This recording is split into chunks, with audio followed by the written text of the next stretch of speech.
What would you do if a simple visit to your partner's workplace revealed the unimaginable? This is a story of shock, betrayal, and a decision that changed everything. Welcome to the True Crime Studio, where we uncover stories that captivate and inspire. Don't forget to like, subscribe, and hit the bell for more tales that will leave you speechless. Emily married at 24, filled with the hopeful dreams of a young woman who believed starting a family would be simple. She envisioned her life perfectly, marrying her soulmate, having her first child, a girl, she hoped, by age 25, and completing her family before turning 30. But reality struck hard when, a year into marriage, she was still not expecting. She became more determined in the second year, and that's when her challenges truly began. She had always dreamed of 4 children, but now, just one would make her the happiest mother alive. Emily sat hunched over the bathroom sink, her breath unsteady. With trembling hands, she dipped a pregnancy test strip into her urine, her eyes fixed on it as seconds dragged on. Time seemed to stretch endlessly, but it was just a moment before she placed the test on the counter, too afraid to look. She paced the spacious bathroom, pulling at her hair and wringing her hands in anxiety. Part of her tried to temper her hopes, but another part, the desperate part, kept thinking maybe this time was different. After 4 years of trying, this could be her moment. She paced, avoiding the test until enough time had passed.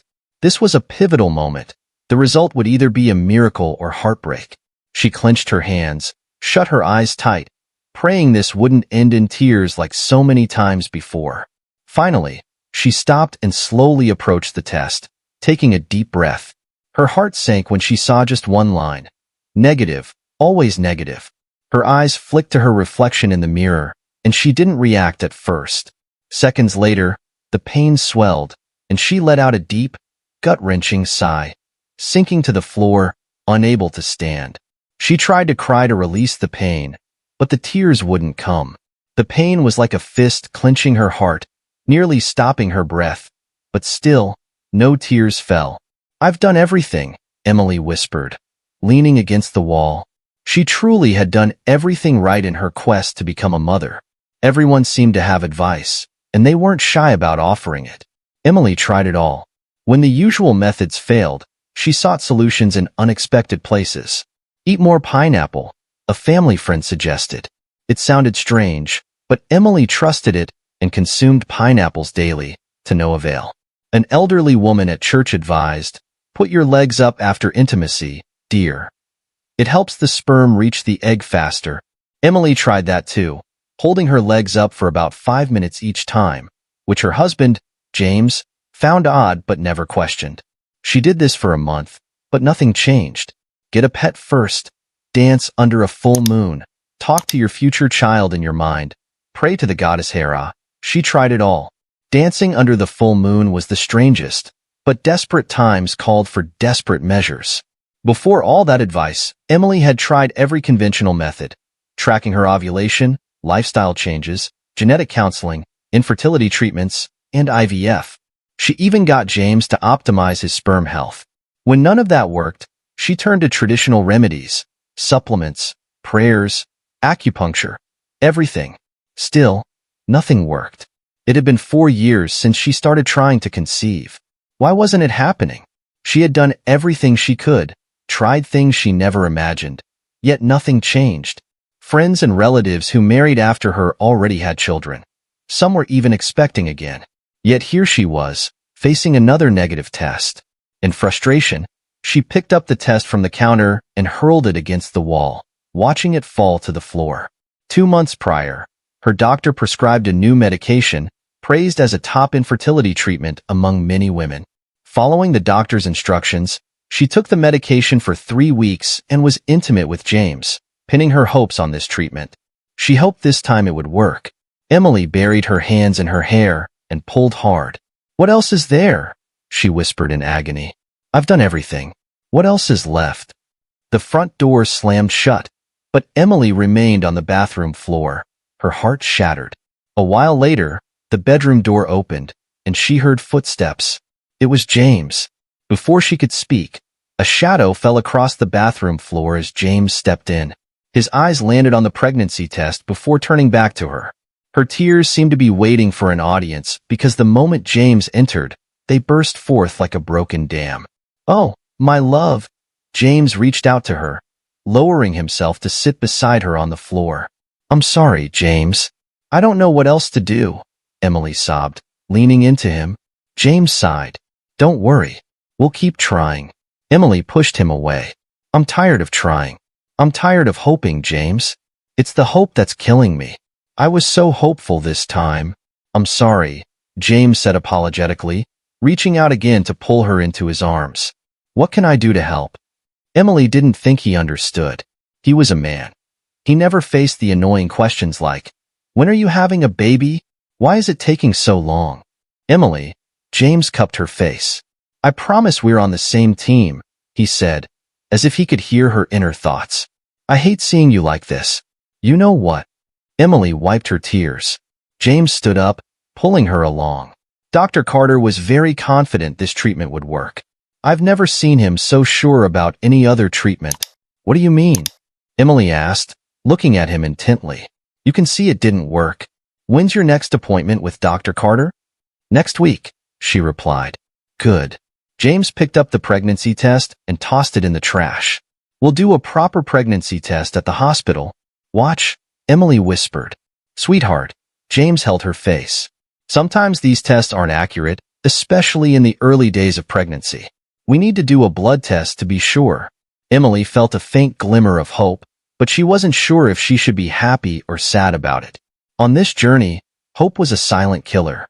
Every time she hoped for a positive result and got a negative instead, a part of her died. Now, there was just a tiny bit of life left in her. Hope was dangerous, but James was right. Dr. Carter had also told her the same thing. Pregnancy tests were good but sometimes inaccurate, especially in the early days. James kissed her forehead and smiled gently. "What day next week so I can clear my schedule?" "I'll go with you." For the first time that night, Emily smiled. She didn't know how James managed to stay so cheerful, never showing disappointment. That was one of the things that kept her going. "I'll have to confirm with Dr. Carter first," she replied. "Maybe Tuesday or Wednesday. You know what? Whatever day it is, I don't care. I'll go with you. Okay?" Emily chuckled and wiped away the last of her tears. "Okay." James was a branch manager at one of the city's renowned banks. As a banker, he was always busy, making it hard to reach him during work hours, so his taking time to go with her to the hospital was a sweet gesture she deeply appreciated. James began preparing a bath. He reached into the cabinet and took out one of her favorite lavender-scented bath bombs. "Come here, sweetheart," he said. "This will help you relax." "You don't have to do all this," Emily said. "You must be tired after a long day at work. I should be the one doing this for you." James rolled his eyes. "It's fine. Just get in the bath. When you're done, we can eat and unwind." Emily undressed and slowly sank into the bathtub, letting out a soft moan as the warm water soaked into her skin. "Thank you, James." He just waved it off and kissed her on the forehead. "Listen, I love you. Okay? Okay. I love you, James." "I know," he said. "Don't ever forget that we're a team. We're fighting together, not against each other. Understand?" "Understood," she smiled. "Good." He nodded and left the bathroom. Emily watched him leave, the smile still lingering on her lips. She didn't know what she had done to deserve James, but at least that was one thing in her life she got right. She couldn't imagine going through this pain with anyone else. It wasn't easy, even with James being so patient and loving. She rested her head against the tub, letting all her worries and fears fade away. There was still a tiny bit of hope left to cling to, and she hoped that next week's doctor's appointment would bring good news. On the following Tuesday, Emily got ready for her appointment with Dr. Carter. As always, her heart started to race every time she went to the hospital. She didn't know what today would bring, but all she could do was hope and pray that it would be different. After the negative pregnancy test, she still held on to the hope that the blood test would yield a different result. When she had called Dr. Carter to set up this appointment, he told her to keep the faith. The kind doctor always tried to reassure her, but Emily felt alone. It wasn't easy to relax or keep faith, though she appreciated everyone's kindness. After trying to calm her pounding heart for a few minutes, she picked up the phone and called James. She had told him a few days ago that the appointment was at 2 p.m. today, and now it was 1:30. Was he meeting her at home, or should she pick him up at the office? She called him twice, and when he didn't answer, Emily decided to stop by his office to pick him up. Maybe he had forgotten the appointment due to his busy work schedule. As a branch manager, one might think James had flexible working hours, but that wasn't the case. He left the house early at 7 a.m. every day and didn't return until 6 p.m. He often had to travel for work and rarely got time off or went on vacation. He worked hard for their family, and Emily wished she could at least give him a child to care for. They both had so much love, and they needed a baby to pour all that love into. As she drove to James's office, Emily fought back tears. This was not the time to cry, especially when she would soon be facing James's colleagues and subordinates. She needed to look her best. When she parked in the bank's garage, she quickly checked her reflection in the mirror, dabbed on some powder, and reapplied her lip gloss before stepping out of the car. The receptionist, a friendly woman named Carla, smiled as Emily entered. "Good afternoon, Mrs. Collins," she greeted. "Long time no see. You look beautiful." "Thank you, Carla. So do you," Emily smiled. "I'm here to see James." "Is he in?" "We have an appointment, and he's not picking up his phone." "Oh, one moment." Carla picked up the phone, pressed a few buttons, and held it to her ear. After a few seconds, she shook her head. "He's not answering, but you can head right up. I haven't seen him leave all day." "Thanks." Emily stepped into the elevator, tapping her foot out of nervousness. It was almost 2 p.m., and she hated being late for doctor's appointments, especially today when she was eager to get this visit over with. James's secretary, Linda, was not at her desk when Emily hurried toward his office door. That was a shame because she really liked Linda. "James." Emily pushed the door open and walked into the office. "James, are you?" She stopped, her hand flying to her mouth as shock and disappointment washed over her. Her husband was naked, and so was Linda. Linda's thin red hair was tousled and curly, clear evidence of what had just happened. They froze when they saw her, shock evident on their faces. Linda scrambled off the desk, and James hurriedly pulled up his pants. "It's not what it looks like, Emily. Please let me explain." Emily was a fan of romantic comedies and drama series, so she had seen many movies with cliché lines like, "It's not what it looks like. Please let me explain." And it was just one time. She always laughed at those lines, but she never imagined there would come a day when they were aimed at her. As she watched them hastily dress, she felt her heart shatter. She didn't realize she was crying until she felt the tears streaming down her cheeks. "Emily," James stepped toward her. "Please let me explain." She instinctively turned and rushed out of the office. Running outside, she felt the strange looks from employees and customers, making her feel even more ashamed. How ironic it was that she had taken such care with her appearance when she walked in, but now she didn't care that her mascara and eyeshadow might be smeared. "Mrs. Collins," she heard Carla's voice calling after her as she ran out of the bank. "Is everything all right?" "All right." Emily almost laughed as she quickly got into her car and sped out of the parking lot. If Carla had asked her that when she walked in, Emily would have said she was still 10% okay, and that 10% was her marriage, the only good thing left in her life. But now, everything was completely wrong.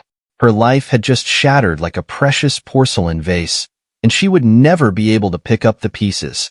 She was halfway home when she remembered the doctor's appointment, but what was the point? With her luck, she could almost be sure the blood test would come back negative too. When she got home, she calmly walked in and went straight to the bathroom. This place was becoming her sanctuary in the house. Emily thought as she leaned against the counter and stared at her reflection in the mirror. Whenever she was in pain, this was where she came. Her eyes were teary, her face stained with black streaks from mascara and brown glitter from her eyeshadow. She grabbed some cotton pads from the upper cabinet and wiped her face clean, then splashed cold water on her face.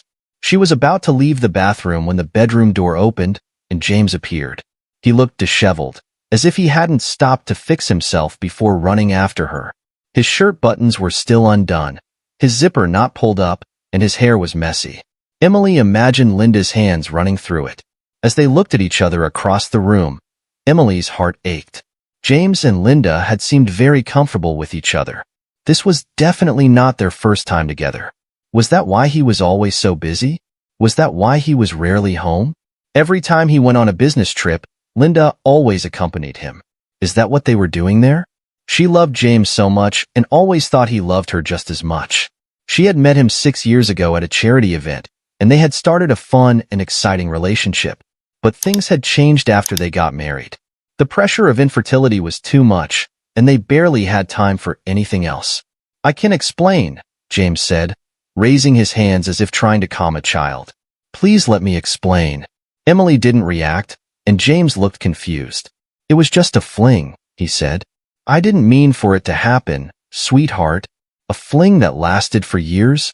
Emily asked bitterly. James went pale. It's only been 2 years, he said, then winced. How did you know that? I didn't. She shook her head. You just told me. James's frown deepened, and at that moment, Emily realized he wasn't sorry for cheating. He was only sorry he got caught. Emily, don't be like that, he said, his patience slipping. I know I shouldn't have done it, but you can't entirely blame me. Emily's mouth fell open. What do you mean I can't entirely blame you? Am I supposed to share the blame with you? Yes, he raised his hands. Because you made everything so difficult. You're not the same girl I married anymore. And Linda is the girl you married? Linda is. James ran a hand through his hair. Linda is different, okay? She's refreshing. She makes me forget. Forget what? Emily asked, her heart pounding. She makes me forget about you, he said, and Emily collapsed onto the bed, unable to stand any longer. She felt utterly exhausted and wished she hadn't stayed to hear James's feeble apologies. But James wasn't done. He kept talking. She makes me forget about this marriage, just for a little while. I love you, Emily, but lately, everything has been so hard with you. Everything drains me. What are you talking about? A hard lump lodged in Emily's throat as she looked up at him. She knew she was setting herself up for more pain by asking, but she needed to understand what she had done to deserve this torment. Emily, you're always sad, he yelled. You're always depressed. You make everything so hard to live with. Emily stared at him, speechless. I needed to find peace, and I found it somewhere else. You should have done a better job making me happy, and I swear I wouldn't have looked anywhere else. It's not because she's prettier than you. There's no reason I would be with her if you weren't always sad and hard to be around. I can't believe you, James, Emily muttered. And Linda always looked so put together, he continued. Maybe it's because she goes to work. You're just at home all day. Because you told me to quit my job. Emily screamed. You told me to quit and focus on having a baby. She couldn't believe he was using that against her like this. When he made the suggestion a year ago, she had accepted without complaint because she thought it was the right thing to do. When she told her parents, they advised her against it, but she hadn't listened. And that's the damn problem here. James shouted. It's always about the baby. Everything is about this baby that you don't have. Oh God. His words cut through Emily like sharp blades, piercing her as if she were butter. You're so focused on having a baby that you don't think about anyone else. Every time we have sex, it's boring because you're just doing it to get pregnant. We don't have a natural relationship anymore. Everything has to be planned perfectly, and it's like a chore. With Linda, it's natural and passionate. He shook his head. Emily couldn't believe he was still mentioning Linda in their argument right now. James no longer seemed like the person she once knew. He looked and spoke like a complete stranger. You know what I've been going through, James, Emily said, her voice trembling. How dare you say these things to me? This is our struggle, he shot back. Our struggle? Emily scoffed. You're not the one getting asked stupid questions, James. You're not the one facing weird looks from your own family. Clearly, it's not that much of a struggle if you're sleeping with your secretary. I told you we could adopt, he said. It's not a big deal. Emily laughed. It's that easy for you, huh?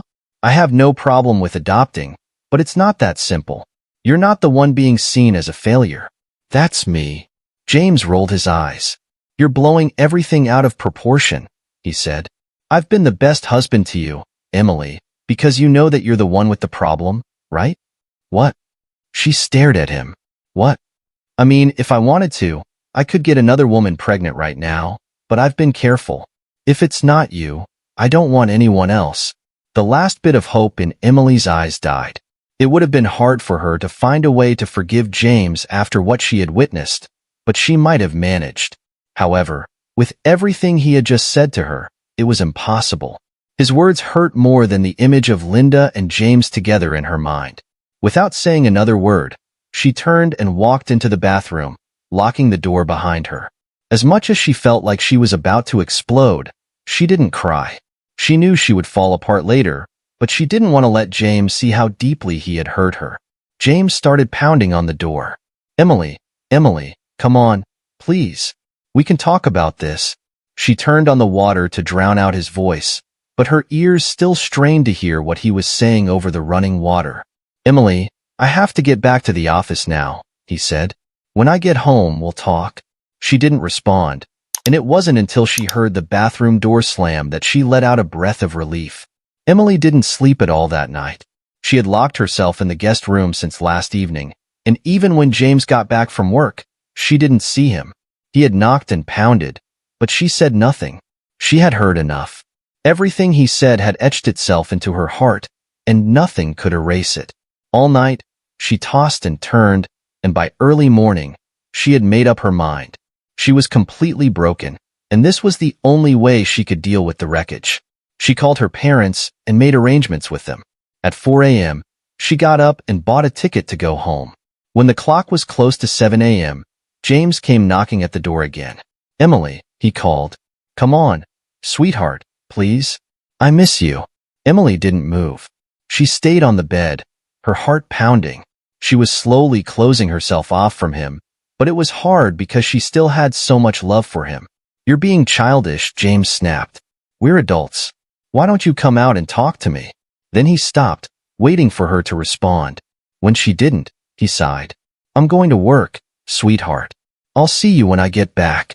Going to work, she thought. More like going to see Linda. Emily waited until she heard the front door slam. Then she began to act. With all of James's ridiculousness since she had caught him with Linda the night before, it was clear that somewhere along the way, he had stopped loving her. She suspected that if James were at home, he wouldn't have stopped her from leaving. The reason she waited until he left was that she didn't want to say goodbye.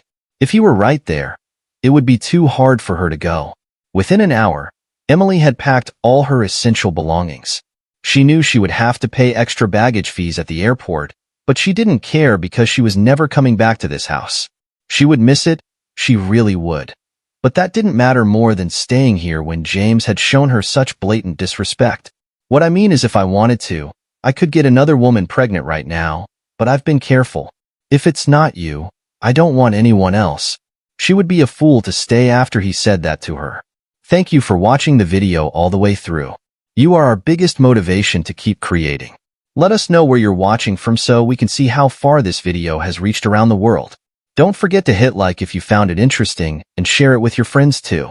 It was just a matter of time before he really did get another woman pregnant. She sat on the front porch to wait for her Uber. When it arrived, she thanked the driver as he helped her load her luggage into the trunk. Before leaving, Emily turned back to look at the house one last time. This time, tears welled up in her eyes. This was a huge step. Was it the right decision? But she didn't allow herself the time to doubt. She got into the back seat. Let's go, she said as they drove away. She didn't look back again. There was nothing left to see. Her hometown was the complete opposite of the place she had just left. It was a small, quiet town where almost nothing ever happened. But right now, Emily found comfort in that. It had been 2 weeks since she came home, and she still cried every night. Her pain seemed to grow as she got further away from James, not because she missed him, but because she felt like a failure. Here she was without a child, and now she didn't have a husband either. Her parents were her biggest supporters, and she was so grateful for them during this difficult time in her life.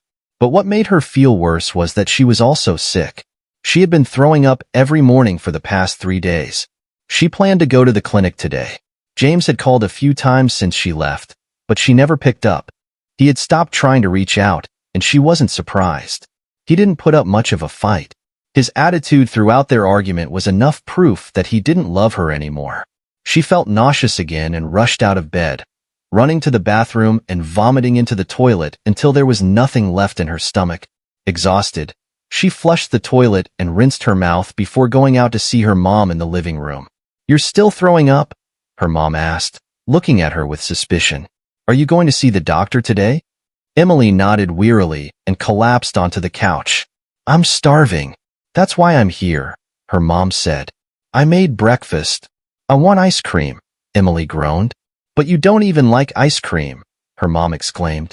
Emily sat up, squinting at her mom. "Not only do I want ice cream right now, but I also want it with hot sauce."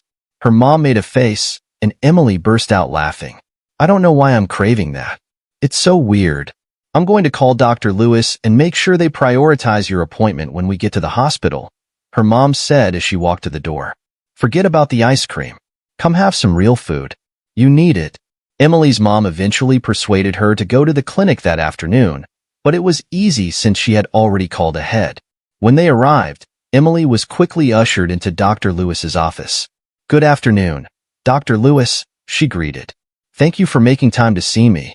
"Hello, Emily. Good to see you," Dr. Lewis smiled. "What can I do for you today?" "My mom said I've been having a few symptoms," Emily began. "I've been feeling nauseous and vomiting for the past few days. Also, I've been getting headaches and feeling dizzy a lot." "All right," the doctor nodded. "We'll do a blood test and a pregnancy test as well." Emily almost laughed when he said they needed to do a pregnancy test. She nearly wanted to tell him not to waste his time and resources because she was sure there was nothing to see, but she didn't want to be too blunt, so she let him do his job. After they took her blood, she was led to a waiting room to wait for the results. While she waited, her phone beeped with a message from James. At first, she was going to delete it and never open it, but curiosity got the better of her, and she clicked on the message icon. The message read, "The divorce papers should be in your mailbox by now. I still love you, and if you don't want us to end things, come back home. You have 20 days to respond for the court's regulations." Emily read the message over and over, and each time she did, it felt like a punch to the chest. She didn't know what she was expecting, and she had considered divorcing him, but to see him threatening her like that really shocked her. She would never go back to him, and 20 days was too long to reply. She would do it as soon as she got back home. "Emily?" She looked up to see a nurse standing a few steps away. "Dr. Lewis will see you now." "Thank you." Emily walked into the doctor's office. Dr. Lewis gestured for her to sit down in the chair across from his desk and smiled. "Your test results are in." "Am I sick?" she asked because with the bad luck she'd had recently, she wouldn't be surprised if she was diagnosed with something serious. Everything came back negative except for one thing. He picked up a brown folder. "Oh God." She put her hand on her chest. "Please don't say it's an STD." She thought of how she'd been intimate with a man who couldn't keep it in his pants. That wouldn't be a surprise. "No, it's not that." Dr. Lewis chuckled and pushed the folder toward her. "You're pregnant." Emily had waited 4 years to hear those words, but when they finally came, she couldn't believe it. She snatched the folder off the desk and skimmed through it, her eyes widening as she saw she was 5 weeks pregnant. "What?" Emily stared at the lines, as if they would magically rearrange into a negative result. "I tried," she whispered. "I tried for 4 years. Nothing worked." Her body started to shake, and she felt a flood of emotions she couldn't contain. She stood up, trembling. "Can I come back later to see you? I need time to process this." The doctor smiled sympathetically. "Of course, any time. Thank you." Emily decided to take a longer route back home because she wanted to think things through before she got there. Her parents would have seen the divorce papers in the mailbox by now, and they would want to know what she planned to do. She had always imagined how she would react when she finally got pregnant. In all her fantasies, this wasn't one of them. She thought she would scream, dance, or jump up in joy. She never imagined she would take a long walk, dry-eyed, with a mind full of confusion. If she hadn't caught James cheating, if she had gone to his office that day and seen him working as he should have been, he would have gone with her to see the doctor, and her pregnancy would have been confirmed. Their joy would have been restored, and they could have lived happily ever after. But that wasn't the case. She saw him with Linda, and now the divorce papers were waiting for her at home. She was angry at James to the point where she couldn't keep this baby, but just the thought of doing that felt like a knife stabbing into her already broken heart. She knew she could never do it. She had waited too long for this child. No matter whether James was still in her life or not, she would raise this baby. As much as it hurt to think about what could have been, she didn't want him back, and she didn't want him anywhere near her or the child. Chris. Emily suddenly stopped on the sidewalk. She hated that name, and only one person ever called her that to tease her. He had been calling her that since she was 10 years old, and he was 12. His name was Alex, her childhood best friend. She turned toward the voice, her eyes widening when she saw Alex standing there, a gentle smile on his face. He looked different in the best way possible. His hair was cut short, accentuating his face and his strong jawline. Emily had always secretly admired that jaw, even though she used to tease him about it. He looked more handsome and mature than ever, making her heart race. "Chris," he called, taking a step closer. "It's been 6 years," he said. "Yes, it has," she replied, stepping forward. He opened his arms, and Emily ran into them, laughing out loud. They hugged tightly, talking over each other, both laughing and crying. "I missed you so much, Alex," Emily said sincerely. It was the first time she had laughed in days. "Thank God your jaw finally developed properly," she teased. Alex threw his head back and laughed heartily. Then he grabbed her shoulders and looked straight into her eyes. "First of all, Emily, you're as beautiful as ever." He always called Emily beautiful, but every time he said it, it still made her blush. "Thank you. Now tell me what's going on." His eyes widened with concern. Alex had always been able to read her like a book, but it had been 6 years, and she couldn't still be that transparent to him. "Nothing. I'm just taking a walk," she said, relieved that the folder in her hand didn't have the hospital's logo on it. "Come on." He rolled his eyes. "I know you too well. You look exhausted, and not the kind of exhausted from walking in the sun, but the kind that comes from being worn out deep inside." Emily backed away from him, feeling nausea rising in her throat. It had been 6 years since she last saw Alex. He looked like he was doing well, successful and happy. How could she tell him about everything wrong in her life when she was supposed to be doing well herself? "I have to go," she said hurriedly, turning away to leave. "Emily." Alex pulled her back gently. "It's okay. We can—" "No, it's not okay," she yelled, tears streaming down her face. "It's not okay." Immediately, Alex pulled her into his arms and led her to the back of a nearby complex. She hadn't realized they were in front of a shopping center.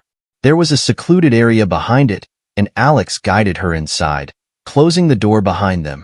"Talk to me," Alex said softly. Emily wasn't someone who shared her struggles with strangers or even old friends, but there was a gentleness in Alex's eyes that she hadn't seen before. She told him everything, from James's affair to the news of her pregnancy. When she finished, Alex nodded and hugged her tighter. "It's going to be okay, Emily," he said. "Don't blame yourself for someone else's mistakes. You didn't do anything wrong. He should have been there for you, not blaming you when you were hurting."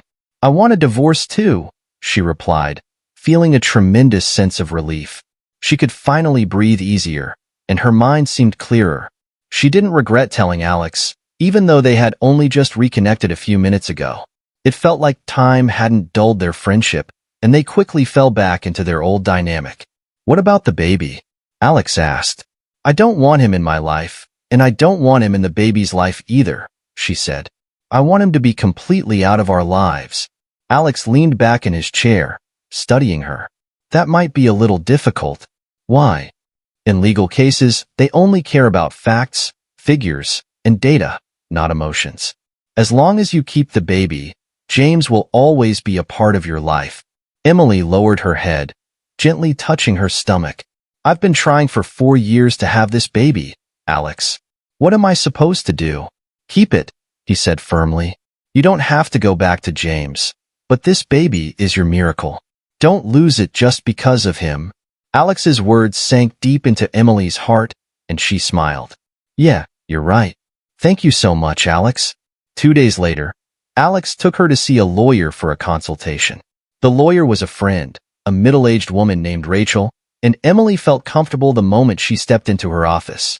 They had called ahead to make an appointment, so when they entered the neat, professional space, Rachel greeted them with a smile. "Hi, Alex. How are you? It's been a while." She then turned to Emily. "Good afternoon, Emily. Please have a seat." "Thank you." As soon as they sat down, Rachel got straight to the point. "I've been briefed over the phone, but could you explain your situation a bit more? What are our main concerns in this case?" Alex squeezed Emily's hand, and she smiled gratefully. "As I mentioned, my husband sent me divorce papers 2 days ago. We've been married for 4 years and couldn't have a child. James walked out, and I caught him cheating with his secretary 2 weeks ago. I feel like he abandoned me because I couldn't get pregnant." "Does he know you're pregnant?" Rachel asked. "No, I haven't contacted him since I received the message about the divorce papers." Emily leaned forward. "I don't want him in my life anymore. Is it possible not to tell him about the pregnancy?" Rachel leaned back in her chair, her face thoughtful. "Transparency is crucial in this case," she said slowly, "and we can't completely hide it because he will find out eventually and may try to fight for custody, which would put us at a disadvantage." Emily sighed. "Is there anything we can do?" Alex asked. "James has hurt her so much, and she doesn't want him to be involved in her life. We can delay revealing the information about the pregnancy," Rachel smiled. "Not hide it completely, but delay." "What does that mean?" Emily asked. "For now, we can focus on the terms of the divorce and secure a favorable outcome before bringing the pregnancy into the mix." "I don't want his money," Emily said irritably. "But you're entitled to it," Rachel responded. "And that's why I'm here. My priority is to protect your rights and ensure a stable future for you and your child.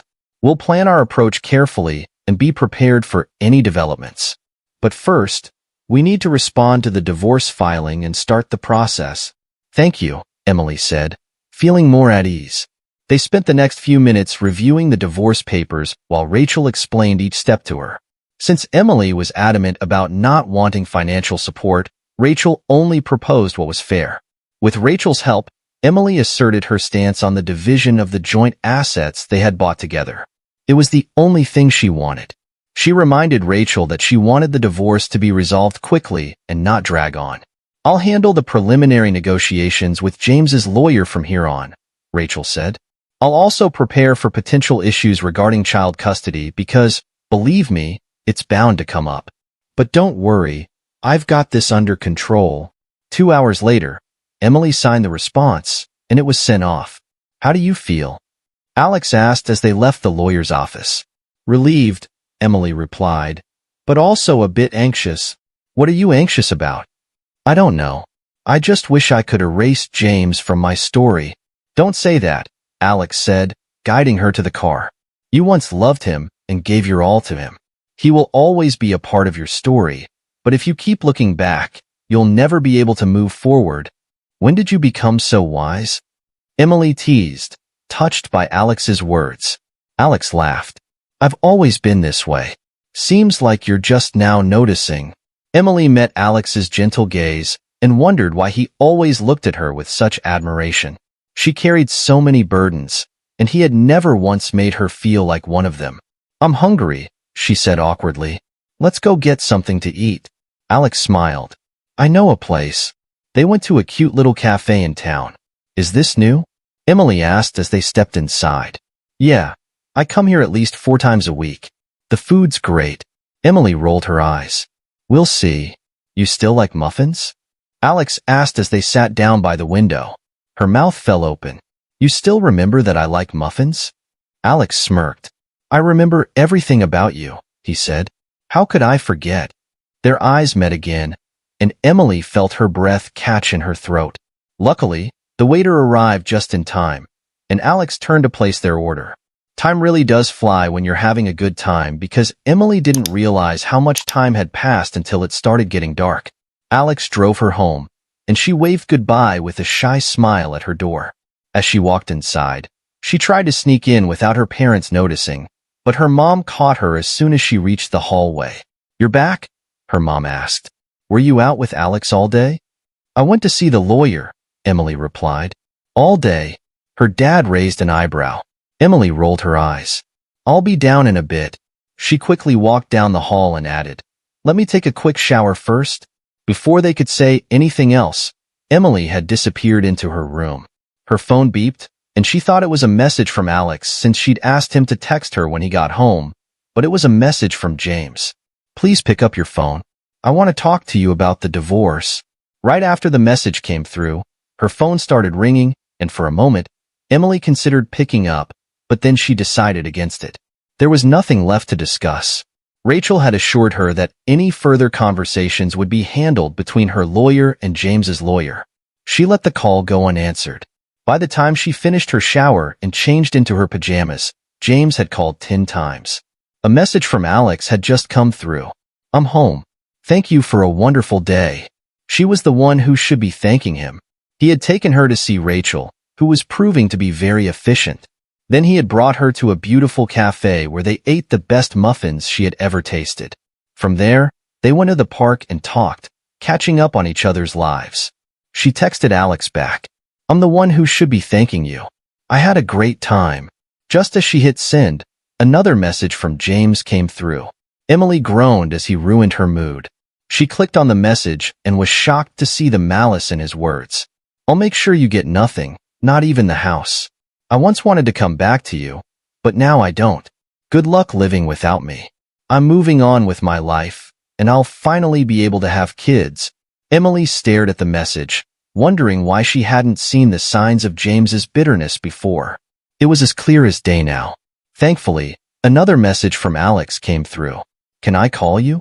Emily responded with a simple yes, and Alex's call came through almost instantly. In just a moment, she had forgotten all about James and his threats. 3 months after filing her response to the divorce and agreeing to the terms, Rachel was finally able to set a date for the settlement. Despite explaining the need to complete the divorce swiftly, James had refused to cooperate. He was deliberately dragging out the process, always coming up with unreasonable excuses. Emily was sure he was doing it on purpose. By now, she was 4 months pregnant, and her bump wasn't very noticeable, but Emily still chose to wear a loose dress just in case. They weren't ready to disclose the pregnancy. On the day of the settlement, Alex offered to drive her to the location. Although Emily tried to persuade him not to trouble himself, he refused. She didn't want him to exhaust himself since, as Rachel had explained, he wouldn't be allowed in the room during the settlement meeting. But Alex said he didn't mind and would sit in the car and wait. Rachel had already arrived, as she mentioned in a text to Emily. When they pulled into the parking garage, Emily texted back to let Rachel know she had arrived. She turned to Alex as he cut the engine. Over the past 4 months, Alex had become her shield and source of comfort. His presence was proof that there was some higher power out there looking out for her. Alex had made everything better, and she didn't know what she would do without him. "I don't know how long I'll be in there," she said. "I'm not sure how comfortable I am knowing you'll just be sitting out here waiting." Alex chuckled. "I'll find a cafe to sit at. Does that make you feel better?" She nodded. "I think we passed one on the way here." "I remember." Alex pulled her close. This was another thing she loved about him. He was always generous with his hugs, and being in his arms made her feel safe. She relaxed into his embrace, wishing she could stay there all day. "Don't worry, okay?" He kissed her forehead. "Be strong. You know what you want, so go after it." "Thank you, Alex, really? It's nothing," he said. "Now go in there and get this over with." Seeing James again after 4 months didn't stir any emotions in her. Her heart didn't race, her stomach didn't twist, and there was no flutter of nerves. After being with him for nearly 4 years, Emily had once thought her life would fall apart when she left him, and it almost did until Alex came along. He had saved her, and now she could genuinely say she was over James. James stared at her as if he wanted to drill a hole through her when she walked in, but Emily just smiled and greeted him before saying hello to his lawyer. There was a new face there, and Rachel introduced them as the mediator. "Good morning, everyone." The mediator began once they were all seated. "My role here is to facilitate the discussion to help you reach a mutually beneficial agreement. Everything we discuss here is confidential, so please feel free to share openly." "Thank you," Emily said. "I don't want to drag this out longer than necessary. I want the divorce to be finalized as soon as possible, but James seems to be trying to prolong it for some reason. My priority is to keep the house. If James doesn't want that, he can buy out my share. May I interject?" James's lawyer, Mark, said. James feels pressured to make quick decisions. This is a financial decision, and we have to ensure that all consequences are carefully considered. Rushing could lead him to make a decision that's not in his best interest. I don't understand what you're trying to say, Rachel responded. This is a straightforward business matter. Both of them bought the house with equal contributions. Now she either wants to keep the house or get her share, around $350,000. It's not complicated. Could you elaborate on what you think your client needs? The mediator asked Mark. He needs time to assess the current value of the house. We've already done that, Rachel replied. And you've had 3 months to conduct your own research. As the mediation continued, it became clear that James was the problem. When it became obvious that no agreement could be reached, the mediator suggested taking the case to court. The lawyers would handle the legal proceedings and everything else. So Emily left, eager to get back to Alex. His car was still in the parking garage, and she wondered if he had gone to the cafe or just sat in the car the whole time. It had been hours. She was almost to his car when she heard James's familiar voice calling from behind her. Emily, wait. With a tired sigh, she turned to face him. Can I help you? Emily, come on. He ran his hand through his hair. How can you move on so quickly? She rolled her eyes. Is that all? I really need to go. He cursed under his breath. Are you sure you want to do this? He asked. Think about this carefully. We can still work things out peacefully. Emily, are you ready to go? She jumped at the sound of Alex's voice and turned to see him leaning against his car. James squinted at Alex before turning back to her. Who's that? Mind your own business, James, Emily replied, walking away. As they drove out of the garage, James stood there, staring at them. That was James, wasn't it? Alex asked. Yeah. How did you know? He's dragging everything out, she sighed. He's a nuisance. He wants me to reconsider, as if I haven't had enough time to think about it. I just want him out of my life. Alex smiled. So what's next? A trial. Rachel will let me know all the details. Emily didn't want to go home just yet, so Alex drove them to a park. It was late afternoon, and no one else was there, just the two of them sitting next to each other. I bet you regret getting involved with me, Emily said. What? Alex frowned. No, I'm happy to be doing this with you. Right then, as they looked into each other's eyes, Emily lost control and tried to do what she had always wanted to. She leaned in to kiss him, her lips almost touching his when he gently held her shoulders and turned away. The rejection stung, bringing her back to reality with a painful jolt. I'm sorry. I'm so sorry, Alex. It won't happen again. Hey. Alex took her hand and gently pulled her to sit on his lap. She stayed still, deeply embarrassed. What was she thinking? You have no idea how much I want to kiss you, Chris, he said. I really do. I think about it all the time. Then why did you stop me? She asked, her voice barely a whisper. Because I'm not sure why you're doing it, he replied. Are you kissing me because you genuinely want me, or because you're angry at James? Emily took a deep breath. Alex, I would never do that to you. Never. I'm not thinking about James anymore. I don't want him, and I mean that. Are you sure? Alex's eyes softened. Because I love you, Chris. I always have. Her mouth opened, afraid to say she loved him too, worried he wouldn't believe her. She almost couldn't believe it herself, but she really did love him. I want a chance to treat you right, he said. James was such an idiot to have you and ruin it all. I get why he's trying to stall now, and I'm afraid you'll end up giving in. Emily touched his face. Never. I will never give in to him. I don't love him anymore. I love you. Alex shook his head. Don't say things you don't mean, Chris, please. I love you, she repeated. I'm saying it because I mean it. They gazed at each other for a long moment before embracing tightly. Emily's heart felt light, and she knew that for the first time in years, she was truly happy. The trial was scheduled to take place a month later, and the time flew by.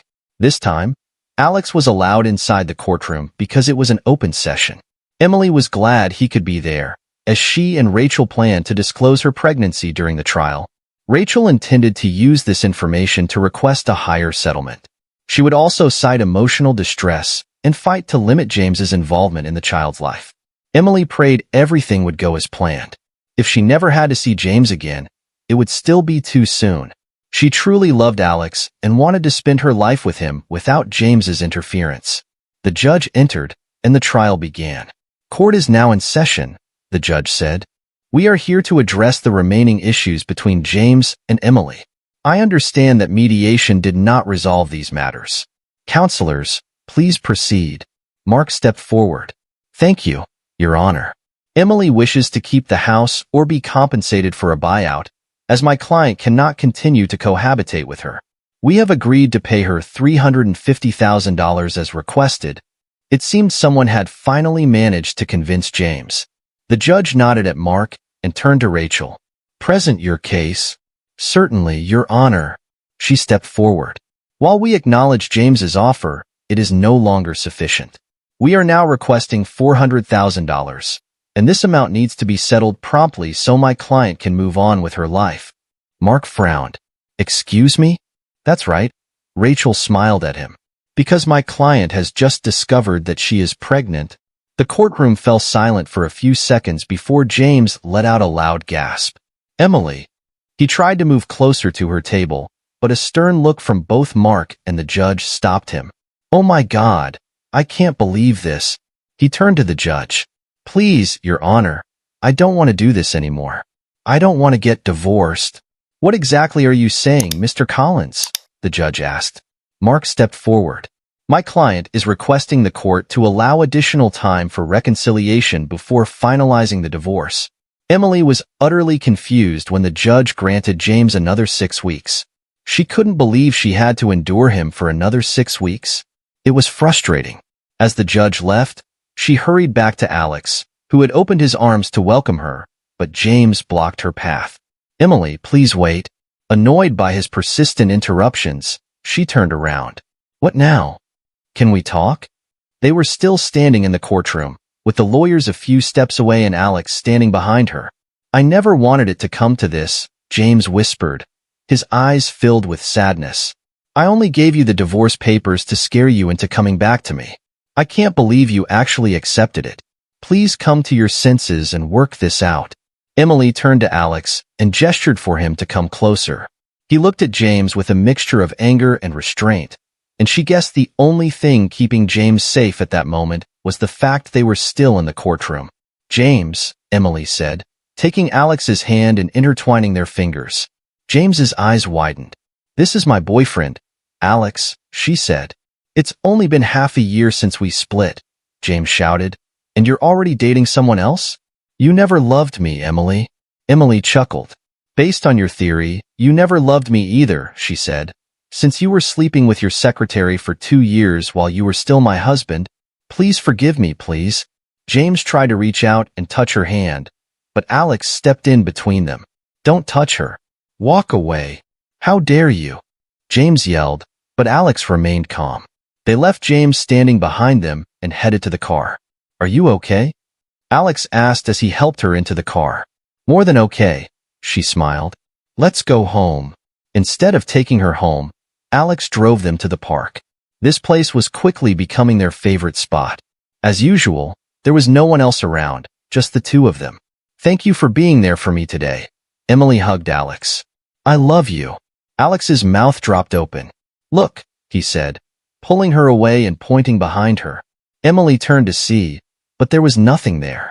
When she turned back to face Alex, she nearly fell out of her seat. Alex was down on one knee, a ring box open, revealing a stunning ring. She blinked at the ring before looking into Alex's eyes. Will you marry me, Chris? He asked, his eyes full of love. Please. I love you, Chris. I want to do right by you and your baby. But how? Emily asked. I know we've done everything we can, but James will always be a part of my life. Can you handle that? My mind will only be focused on you, Alex said, and I will always hold to that. I don't care what happens next as long as I have you. Emily burst into tears and threw herself into Alex's arms. He gently slid the ring onto her finger and kissed her hand.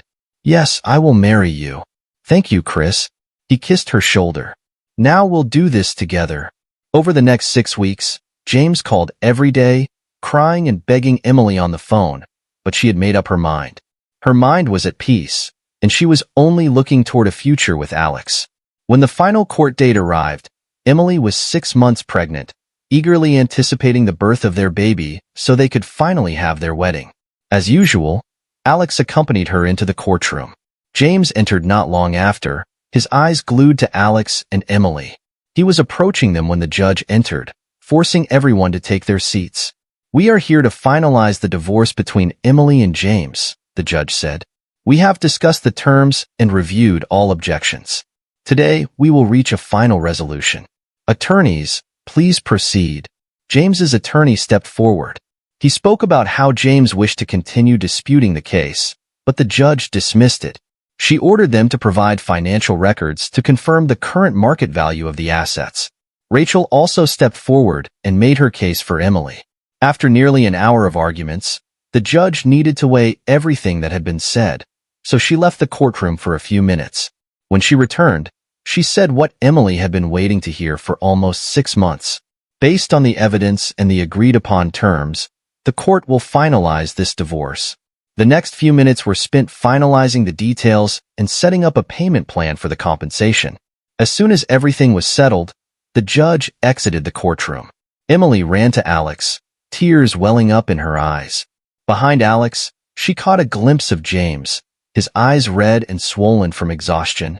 He looked like he hadn't had a good night's sleep in ages, but Emily didn't care. She kissed Alex's neck and pulled back. "Should we celebrate?" he asked. "We absolutely should," she agreed. "Let's go." Alex led her out of the courtroom. "I know exactly where we should." This story reminds us that sometimes the hardest decisions lead to the most important lessons. It takes courage to confront the truth and even more to choose what's best for yourself. If this story inspired you, please like, subscribe, and hit the bell for more captivating tales from the True Crime Studio. Thank you for watching, and may your days be filled with strength, clarity, and happiness. See you in the next story.